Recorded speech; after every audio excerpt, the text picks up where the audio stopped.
So I do want to question, like, why do we have this particular humbling tactic used against women in the industry and specifically black women?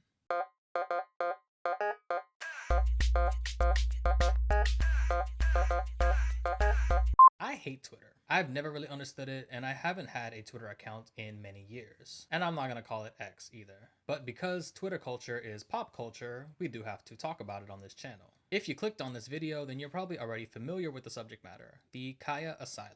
A couple creators have already covered this topic. I will link Naomi Cannibal's video on the subject down below. But for those who don't know, the Khia Asylum is a kind of stan Twitter meme du jour. The Khia Asylum is a kind of holding pen where pop stars go in between their successful eras, or perhaps are held there indefinitely if they never have a successful era. Even very successful artists can end up in the Khia Asylum. I think Katy Perry is probably one of the biggest examples of this. Artists can also escape the Khia Asylum if they manage to land a successful era. Someone like Tate McRae right now is currently out of the Khia Asylum. Notably, the Khia Asylum is most commonly appended to women in pop music. Now, I know you're waiting for me to say that the Khia Asylum is problematic. I'm not going to say that yet, but I will say that I do have a problem with it, because the Khia Asylum is named after a real person, the musician Khia Finch, known mononymously as Khia. Khia is mostly remembered for her song My Neck, My Back, but she has had quite a bit of a career after that as well. And if the Khia Asylum existed in a vacuum, maybe we could just chalk it up to some good old stan Twitter fun. But as we know, things have context. And that context, sadly, is the chronic undervaluing of black women's artistic output. Now, I am not putting on a cape for Khia the individual, and I do know that she has said and done some problematic things in the past. But I've also been on the internet for a very long time. So when I see some of this pattern starting to creep into the Khia Asylum meme and trope, I gotta say something about it. So I do want to talk a little bit about Khia's career, but also a larger discussion about black women in the music industry. I want to kick off this discussion with a quote by Kenyan artist Wangechi Mutu.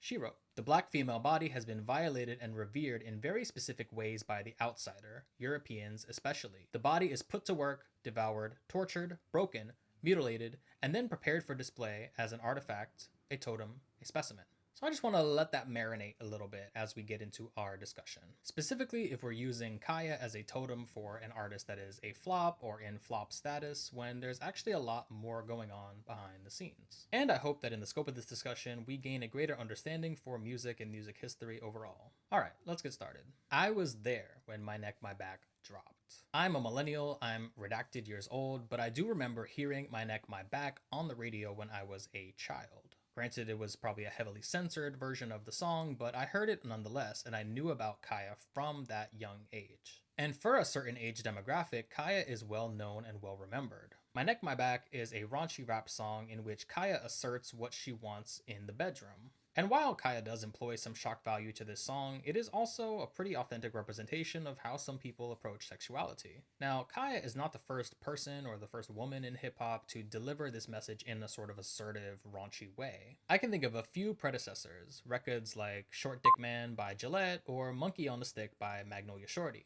But I just want to say that anybody, especially now, can rap on a beat, but not everybody can distill their artistic message in such a clear, understandable way. You might think that anybody could just produce a record like My Neck, My Back, but I don't think it's that simple. I actually want to give Khia a lot of artistic credit for putting together her message and her delivery and the beat and all elements of this record in the way that she did. It might be taken as a given, but a lot of work really went into this record, and that's why it did translate so well. So there's a thread to pull on here, right? About how black women's artistic contributions are not really recognized for their artistic merit. Let's keep in mind that not all artistic products by anybody are going to be immediately understandable and digestible, but My Neck, My Back was. Someone like a Sexy Red gets this treatment a lot today, you know, like anyone could have made a record like Pound Town, but I still don't think it's that simple. In essence, you have to know what you're about, and Khia definitely does and did. So My Neck, My Back was Khia's most successful record. It did actually peak at number 42 on the Billboard Hot 100. You could say that Khia is a one-hit wonder, but I do think that her cultural impact is a little bit more storied.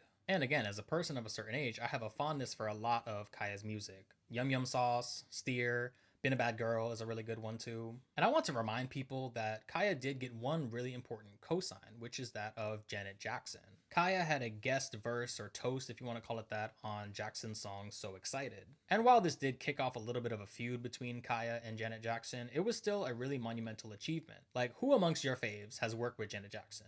Quickly. You don't get into a space like that without having a clear identity and a clear understanding of your brand. And I think that Khia does have that. Yes, it didn't quite translate to a lasting success, but I would argue that Khia is a cult favorite. At least was up until this moment when she's the butt of the joke. And again, Khia is from Florida, so she fits in perfectly with the canon of dirty South rap overall. So where I do want to give Khia credit is that I do really think that she was ahead of her time in a lot of ways. With how she composed her music overall, I do think that she is a progenitor of a lot of people that are here today, even if they don't necessarily cite her as an influence. Like, we don't get the 2010s female rap boom without somebody like Khia. We don't get WAP going #1 without My Neck, My Back. In my mind, at least. And really, the association of Khia with flophood, outside of just really not being applicable, does point to a larger trend. And that trend is the history of black women in particular being portrayed as flops. Again, I've been on the internet a long time. I remember when it was very commonplace for people to make fun of black women R&B and pop singers just for being not as successful as they potentially could be.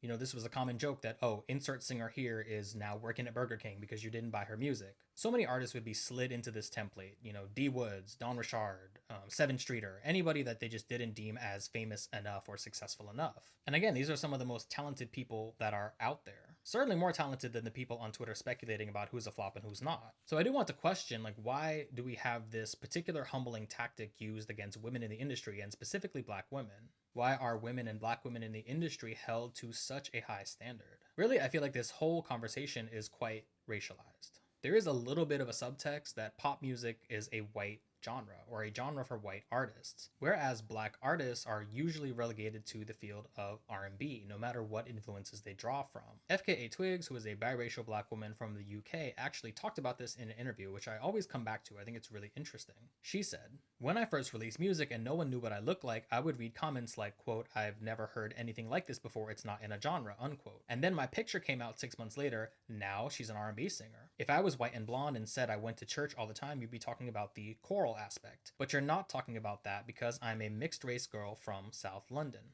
The history of pop music, of course, is also a history of segregation. Famously, when MTV launched, it only played videos by white artists. So we do have to think critically about how we measure success when, again, these odds are so stacked. At this point, we need to talk about Carrie Hilson. Carrie Hilson was a musician that was active in the mid to late 2010s. Yes, of course, I know who Carrie Hilson is, but I guess we have a younger audience here that may not remember who she is exactly. Carrie Hilson was like the original victim of Stan Twitter, even though Stan Twitter didn't exist at that point. A very brief recap of this drama is that Carrie Hilson got into some, I guess, one-sided beef with Beyonce, and then the Beehive made her life a living hell. Some would even say that the Beehive ended her career prematurely. I personally remember Carrie Hilson very fondly. Energy, that's my cut. But Carrie Hilson is emblematic of this mentality that there can only be one in the industry. That is, there's Beyonce, and then there's everybody else, or potentially no one. In fact, we could just as easily slot Carrie Hilson into the protagonist of this asylum. Don't do it.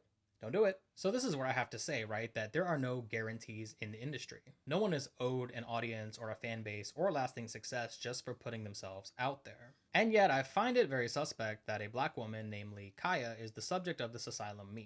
Because for one, it's ontologically a little bit nonsensical, and there's not a lot of artists that are even comparable to Khia. And for the artists that are currently in or subject to the Khia Asylum, I think that there are better points of comparison. Like, there's better examples for an asylum than Khia. If we were talking about random one-hit wonders who can't sing, we could talk about the Benny Asylum. If we're talking about artists that have been out there forever but still can't catch a hit, we could talk about the Tori Kelly Asylum. And I love Tori Kelly, so that's saying something. If we're going to talk about Dua Lipa being in a slump for an album cycle, she could easily be in the Christina Aguilera Asylum. And actually, why are we leaving men completely out of this meme? I guess you could say like a Lil Nas X might be in this asylum too for some reason, but otherwise male artists are not subject to this kind of discussion.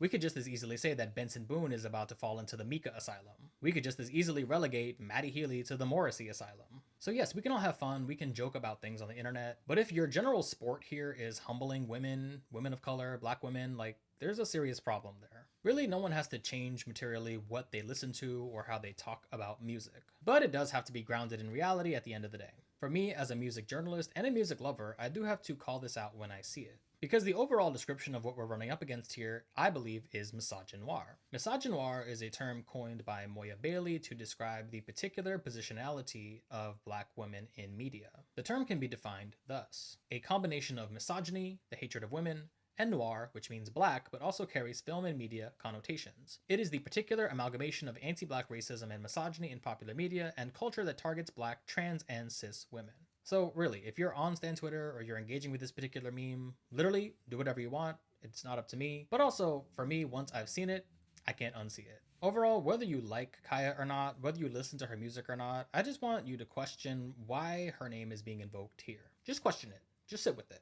That's all I'm asking. We do, at the end of the day, have to give credit where credit is due. If you are moved by a piece of music in any way, you should acknowledge that. So for artists in the vein of Khia, Lady, Sukihana, Sexy Red, just remember that I don't think it's always that easy. Or at least it's not as easy as people assume. Black women on the internet have already been having this discussion for a long time about how just existing as a black woman on the internet confers bullying, harassment, and intimidation. So in that vein, we do have to reckon with the mortifying ordeal of being visible, both for women and black women in particular. Dare I say, now more than ever. Alright guys, that's the video. Thanks again for making it this far. Whether you agree or disagree with the Khia Asylum, let me know in the comments. And let me know what other fictional asylums I might have missed in my analysis. This is Hassan with the Diaspora Gothic channel. Remember, stay rooted, stay connected, and stay dramatic. Bye.